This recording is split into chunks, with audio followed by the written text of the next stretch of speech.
لیکن علماء کے پیچھے پڑے، اس کا تو پیر نہیں ٹکتا، اس کا تو یہ نہیں ہوتا، اس کا تو وہ نہیں ہوتا۔ اللہ کے بندو، اصلاح کرنے کا طریقہ ہے، کیسے کریں؟ میں نے کہا امام حسن امام حسین سے سیکھیں۔ ایک مرتبہ ایک بوڑھے کو دیکھا وضو کرنا نہیں آتا، تو دونوں شہزادوں نے آنکھوں میں بات کی، کہا بڑے میاں کو وضو کرنا نہیں آتا، کہا ٹوکیں گے تو دل دکھے گا۔ دیکھو دل کا کتنی کا خیال ہے۔ دونوں شہزادے پوچھے، کہا چچا جان ہم بچے ہیں، ہم چاہتے ہیں کہ آپ کے سامنے وضو کریں، ذرا دیکھیں ہمیں صحیح کرنا آتا ہے کہ نہیں آتا، اگر ہمارے وضو میں کوئی غلطی ہو تو آپ اصلاح کر دیں۔ بڑے میاں نے کہا بچوں کرو، تو دونوں نے، وہ نبی کی گود میں پلے ہوئے ہیں، علی کی جو ہے وہ پشت سے پیدا ہوئے، سیدہ کی کوکھ میں جو 9 مہینے تک رہے ہیں، انہوں نے جب وضو کیا تو بڑے میاں نے کہا کون ہو تم؟ تو کہا حسن و حسین، میں نبی کے نواز۔ پیشانی چوم کے رونے لگے، کہا شہزادو تم سے کہاں غلطی ہو، غلطی تو میرے وضو میں تھی، کتنے خوبصورت انداز میں تم نے میری اصلاح کی۔ اصلاح کے طریقے ہوتے میرے بھائی، ہنگامہ نہ کیا کرو۔ مولانا نے سے کہا، مولانا بھی تو انسان ہے میرے بھائی، اس کو معصوم کیوں سمجھتے ہو؟ کیا ہوگا اصلاح کے طریقے ہوتے، طالب علم نے کیا اصلاح کے۔ مولانا بازار میں دیکھیں، مولانا آپ بازار میں، جب رسول اللہ بازار جا سکتے ہیں مولانا نہیں جا سکتا؟ مولانا اپنی بیوی کو بائک میں لے کے گھوم رہے ہیں، کیا ہو گیا؟ قیامت آ گئی، بیوی کو تو اپنی بیوی کو لے کے گھوم سکتے ہیں، مولانا کی بیوی کا دل نہیں ہے۔ جب رسول اللہ اپنی سواری پر اپنی زوجہ کو بٹھا سکتے ہیں، مولانا اپنی بیوی کو اپنی سواری پہ نہیں بٹھا سکتا؟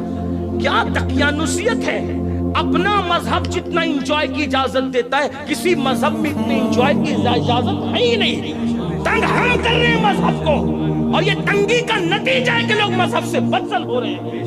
ورنہ جتنا ہمارے مذہب میں رسول اللہ نے اپنی ازواج کو اپنی سواری میں بٹھایا۔ ام المومنین حضرت صفیہ کہتی ہیں مجھے تو نیند آتی تھی تو حضور ہاتھ کا سہارا دے کر کے یوں روک کر کہتے تھے صفیہ صبر کرو، منزل قریب آنے والی۔